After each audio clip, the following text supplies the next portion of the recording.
Et après, j'avais plus aucun stress, plus aucune peur parce que mon attention était plus sur moi, était sur eux. J'ai 75 minutes pour leur transmettre le maximum.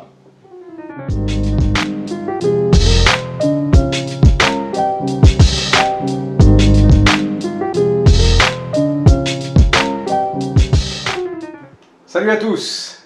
Nous avons la chance aujourd'hui d'interviewer quelqu'un que j'apprécie énormément, qui a été très longtemps avec moi dans mon parcours, que je connais depuis 6 ans, et qui est vraiment quelqu'un d'inspirant et un expert dans plusieurs domaines. Alors, merci beaucoup David Bordez d'être avec nous aujourd'hui. Ça me fait plaisir. Écoute, je suis ravi parce que, comme je le disais, tu as été au tout début de mon parcours, quand je commençais à m'intéresser au développement personnel, quand j'ai voulu suivre des formations, j'ai suivi des formations avec toi, j'ai découvert en fait la valeur aussi de la PNL, la programmation neurolinguistique, énormément aussi d'outils en relation d'aide, en réussite professionnelle, en communication. Et en fait, c'est ça qu'on va regarder ensemble, ton parcours et en même temps tous les outils que tu apportes dans différents niveaux. Alors la première question... Moi, je préfère mettre l'accent sur les outils. Je peux parler un peu de mon parcours, mais donner de la valeur. Donc, je pense que c'est le but. Oui, c'est sûr. On va faire le tour en entier. Donc la toute première chose, justement, David, est-ce que tu peux te présenter un petit peu qui tu es, ce que tu fais? Je suis coach, je suis formateur. Maintenant, j'offre énormément de produits et de services en ligne. Donc, axé sur autant le développement personnel, j'ai des coachs qui se forment avec moi en ligne. J'ai également toute la notion de confiance et estime de soi et même le développement de la clientèle. Donc, pour réussir au niveau professionnel, donc entre autres avec des entrepreneurs, des travailleurs indépendants ou ce qu'on appelle auto-entrepreneurs, je pense en France. Voilà, je pense que j'ai... Oui, il y a de l'apprentissage optimisé aussi, voilà. Ok. Donc ça, c'est un peu tous les domaines que tu touches en ligne. Okay. Mais au départ, j'étais thérapeute, j'ai été coach, j'ai été formateur et après, au fil du temps, j'ai fait de plus en plus de services en ligne. Voilà. D'accord. Et avant tout ça, en fait, avant de maîtriser tous ces outils et toutes ces solutions que tu apportes aux gens, parce que tu travailles à l'international, à la fois en Europe, en Afrique, donc au Québec, tu fais certains allers-retours ici et aussi au Mexique, c'est à peu près ça, plusieurs pays en tout cas. Je voulais te demander justement, avant tout ce parcours, qui tu étais en fait, qu'est-ce que tu faisais avant de découvrir tous ces outils? Bon, j'ai eu mon lot de souffrances dans ma jeunesse, donc je me suis posé beaucoup de questions, je cherchais des solutions, même à l'adolescence, et j'en ai trouvé. Donc, je me disais, ça se peut pas, c'est pas comme ça, il n'y a pas que ça. Donc, toujours est-il que dans la vingtaine, j'ai fait du développement personnel et arrivé donc à 29 ans, j'ai fait un projet humanitaire en Amazonie péruvienne qui m'a amené à rencontrer des gens hyper intéressants avec lesquels je suis retourné travailler dans un centre de recherche en médecine alternative où il y avait des médecins, des psychologues, des psychothérapeutes, des guérisseurs, des chercheurs du monde entier. Donc, en fait, de la francophonie, mais même du Japon, d'Allemagne, un peu de partout, États-Unis et tout, voilà. Et puis moi, j'étais comme un enfant dans un magasin de jouets, donc j'étais responsable des communications à ce moment-là. Donc tout se passait en espagnol, en français et en anglais. Et puis j'allais dans tous les ateliers de développement, et puis je me suis fait un paquet de contacts, et ça m'a donné la piqûre, donc ça confirmait autant des approches psycho-émotionnelles, au niveau somatique, dans le corps, enfin à tous les niveaux, voilà. Ok. C'est ça. Donc, tu étais là, au cœur de l'Amazonie. Ouais, en fait, c'est drôle, j'étais au milieu de nulle part et le monde venait à nous. Voilà, c'est ça. Le monde venait à vous avec des expertises différentes dans plein de domaines différents. Exact. Que ce soit à la fois traditionnel, alternatif, scientifique, c'était vraiment... Et puis même, il y avait toute une section qui est un laboratoire en botanique, donc j'ai oublié de mentionner, enfin oui, des anthropologues aussi qui venaient, enfin plein de gens. Ok, et ça a été le terreau fertile qui t'a permis de découvrir le développement personnel et de t'y plonger après dans la suite. Absolument. J'ai fait toutes sortes de trucs Au Québec, on dit débile, donc ça se dit, ouais, c'est Oui. ça. Donc avec, entre autres, un des jeunes psychologues qui faisait de la PNL aussi, on a marché sur le feu à coup de volonté. Je me suis brûlé, après dans un état de détente, ça a fonctionné. Après, on a amené l'équipe thérapeutique à le faire c'est comme on dit, vous voyez, vous avez des limites dans votre vie, mais est-ce qu'il y a des choses que vous pensez qui ne sont pas possibles, mais qui sont possibles? Puis après, ils disent, ouais, puis après, bon, ben maintenant, vous savez quoi, on peut marcher sur le feu. Comme... Puis finalement, on le fait, ils l'ont fait, donc... de manière détendue, puis après même que l'équipe les thérapeutiques l'ait fait, parce qu'il y avait une section du centre de recherche pour la désintox, donc, mais avec l'approche traditionnelle avec 2 ans plus tard, les gens qui ont complété le processus, il y a 70% qui sont toujours sobres, ce qui est énorme. Et après, on a même amené justement ceux qui étaient les toxicomanes à le faire, eux aussi, pour voir qu'ils ont plus de pouvoir qu'ils croient. Donc, non, ça a été plein d'expériences super. Super, un énorme laboratoire comme ça de développement personnel. Voilà. Et c'est là-bas aussi que tu as découvert finalement la PNL. Oui, ben en fait, j'ai découvert par un psychologue à la retraite qui était un de mes formateurs pour me préparer au départ à faire le projet humanitaire en Amazonie péruvienne. Donc là, je trouvais ça fantastique, tout ce qu'il y avait là-dedans. Et puis, après, sur place, entre autres avec ce jeune psychologue, avec d'autres personnes, ou des sommités même, là, ça a continué, quoi. Et là, en fait, donc toi, tu n'avais aucune idée de ce que c'était que la programmation neurolinguistique. Tu découvres ce psychologue qui, lui, avait fait cette approche. Il m'a parlé de PNL, Anthony ou Tony Robbins, que je croyais qu'il était un escroc parce qu'on le voyait faire de la pub à la télé. Puis là, je découvre, non, il y a vraiment, au-delà du côté commercial, il y a vraiment quelque chose de solide, il y a une profondeur, donc j'ai été impressionné par tout ça. Ouais. Et donc, tu es même devenu formateur donc, en PNL, tu as intégré entièrement les outils, tu es devenu coach spécialisé dans ce domaine et après dans plein d'autres domaines différents que tu es vraiment à l'explorer au maximum. Je sais que tu t'es formé aussi aux États-Unis dans plein de contextes. Et ce que je voulais te dire, si tu avais à présenter par exemple la PNL pour quelqu'un qui ne connaît pas du tout, comment tu la définirais à peu près? En fait, c'est un outil de communication. Autant pour communiquer avec nous-mêmes, ça veut dire parce que souvent on s'en rend pas compte, mais on se parle à nous-mêmes. C'est qui parle? C'est notre conscient avec notre inconscient. Donc on se parle, on se répond. Hein? Donc, des fois on fait des blagues là-dessus, mais en fait on le fait réellement. Et c'est pour faciliter cette communication. Donc au lieu de se dire ouais t'es nul, ça marchera pas, puis finalement ça nous aide pas, c'est quel genre de dialogue on va avoir. Donc déjà on améliore tout ça. Quel genre d'image qu'on se fait dans notre esprit, des fois c'est des scènes d'horreur, ou des films de série B, donc après on se demande pourquoi on se sent pas bien. C'est de transformer tout ça déjà avec nous-mêmes, et en plus avec les autres, la communication avec les autres. En gros c'est ça. Ouais. Et qu'est-ce que tu dirais pour quelqu'un en fait qui se pose la question, comment maîtriser en fait la communication, comment faire pour être un excellent communicateur? Ok.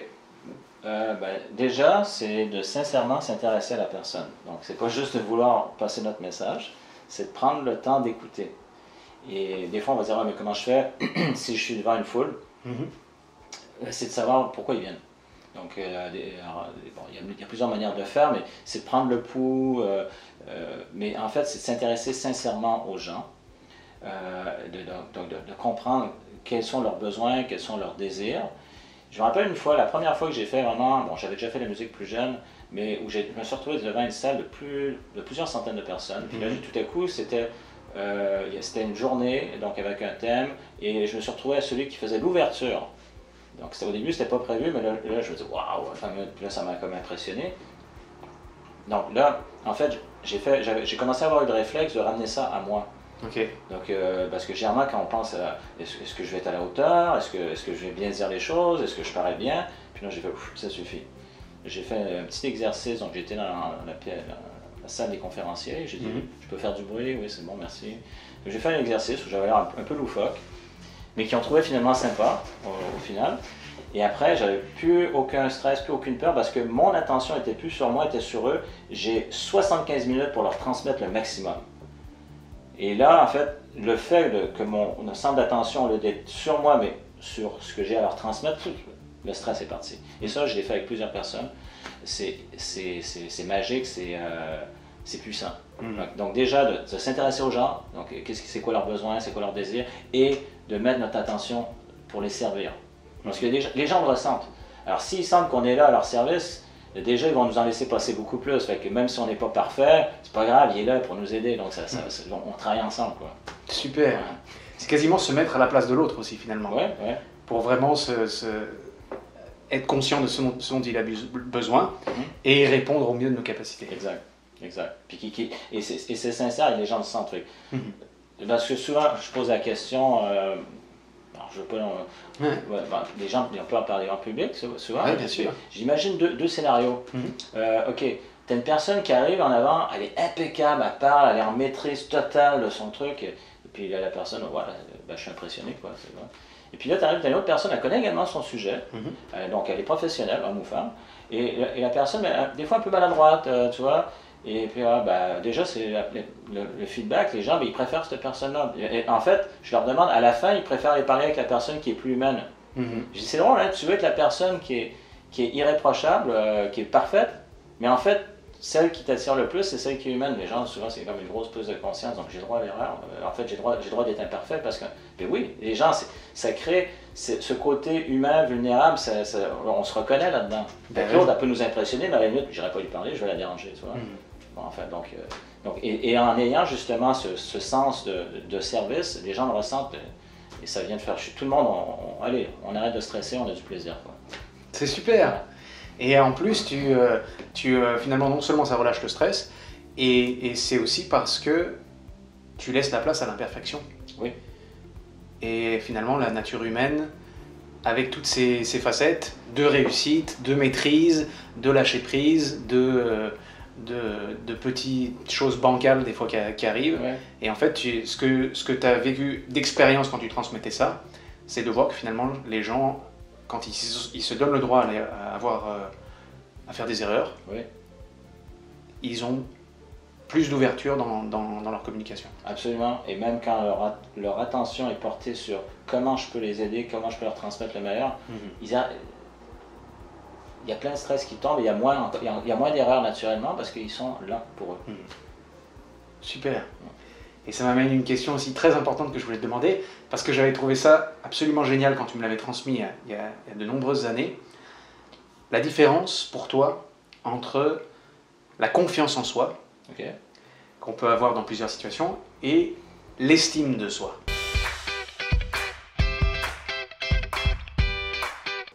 Ok. Ben, alors souvent, je pose la question à mes étudiants ou à mes clients. Alors généralement, la confiance, ben, c'est dans le faire. Donc on a confiance qu'on a la capacité de faire telle chose. Et l'estime, c'est par rapport à nous-mêmes, c'est dans l'être. Alors, je comprends que des fois, il y a une confusion, mais une fois qu'on a compris, ok, la confiance, c'est dans le faire, l'estime, c'est au niveau de l'être, qui on est.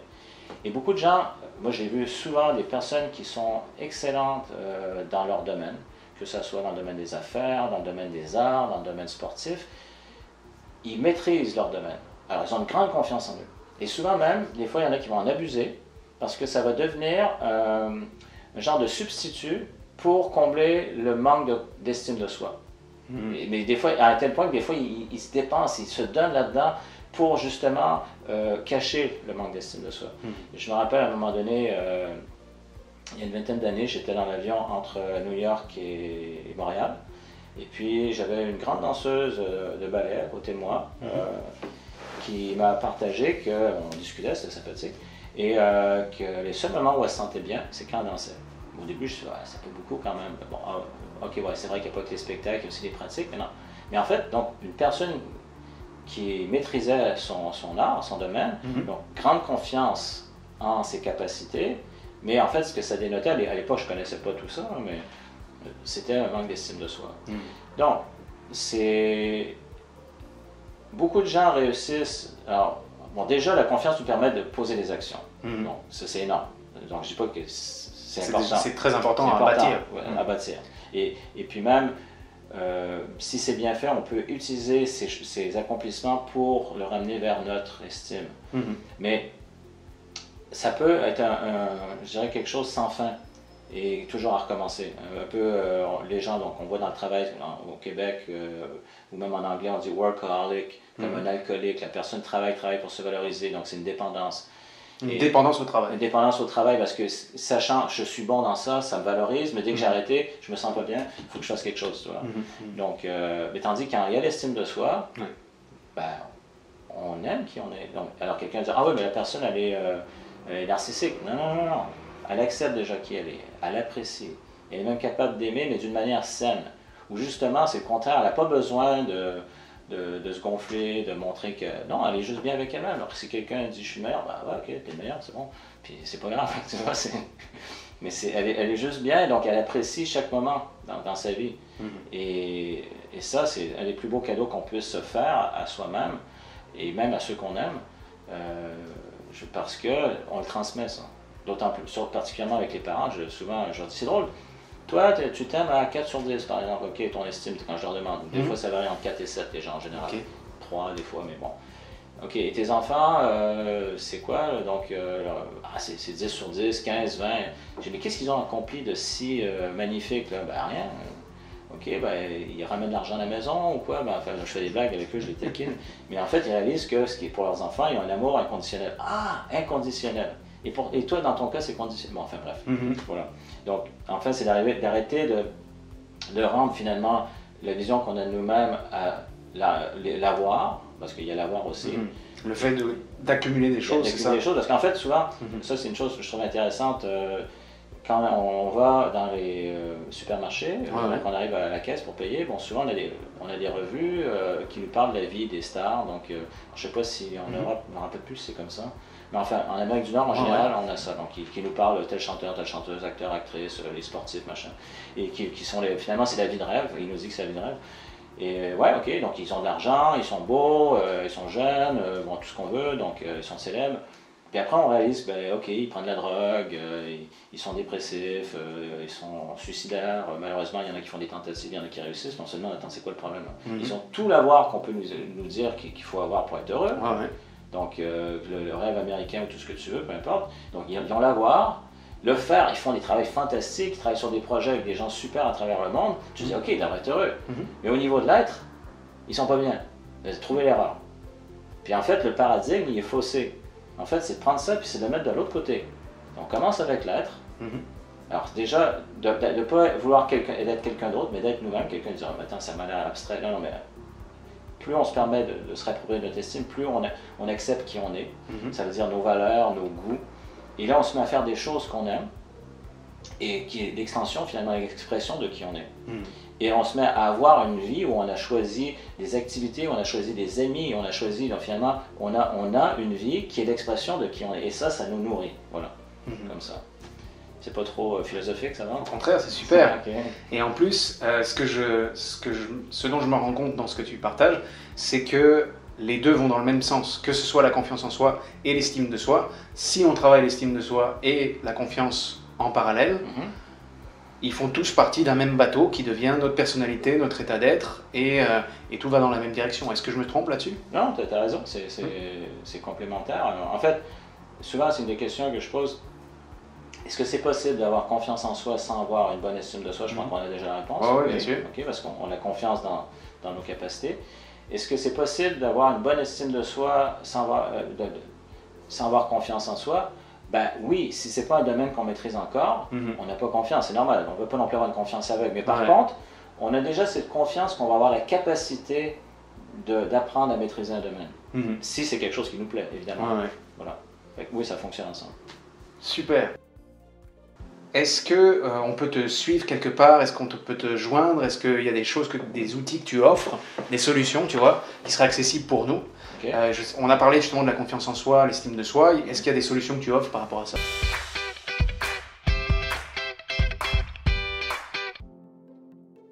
Par rapport à les choses que j'ai dit, oui, il y a du mindset. Donc, il y a confiance et estime qui est vraiment là-dessus basé. C'est un programme, en fait, confiance et estime pour faire une histoire courte.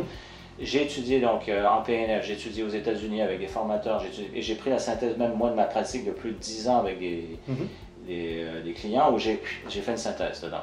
Pour que finalement on dise, on peut pas, une solution ne fonctionne pas pour tout le monde. Ben oui, dans la mesure, parce que la manière que c'est fait, il y a un travail d'introspection pour voir là où on est. Donc dans la mesure où on fait des exercices et après qu'est-ce qu'on veut. Et après on peut appliquer les exercices à notre réalité personnelle. Bon, il y a ça. Maintenant, donc, pour l'autre chose que je disais, donc client 90 jours ou client sur demande, il y a du mindset, mais aussi c'est toute la notion pour être à l'aise à offrir ces services, parce que souvent beaucoup de gens, j'ai remarqué, et à la vente, non, mais parce qu'il y a plein de choses négatives rattachées à la vente, rattachées à l'argent, donc il y a ça, d'être capable justement d'avoir comment mettre en place un système pour créer un flow constant de clients. Donc, c'est pas magique. Il y a des manières de faire. Donc, au niveau autant du marketing, il y a ça. Il y a également tout l'aspect, pas avoir n'importe qui comme client. Parce que des fois, les clients rabais, on ne veut pas nécessairement avoir ça. Parce que souvent, c'est une tentation quand on commence. De voir, je vais prendre les clients rabais. On va mettre tous les liens en bas. Okay. On espère te revoir bientôt. On continue à te suivre. En fait, moi, ça me fait plaisir. Si les questions, par exemple, des fois, on va dire, j'aimerais en savoir plus sur tel aspect. Si on a l'occasion, on peut le faire en direct, en fait en présentiel ou en ligne, ça va me faire plaisir. Tout à fait, écoute, je te remercie énormément David. Ça me fait plaisir.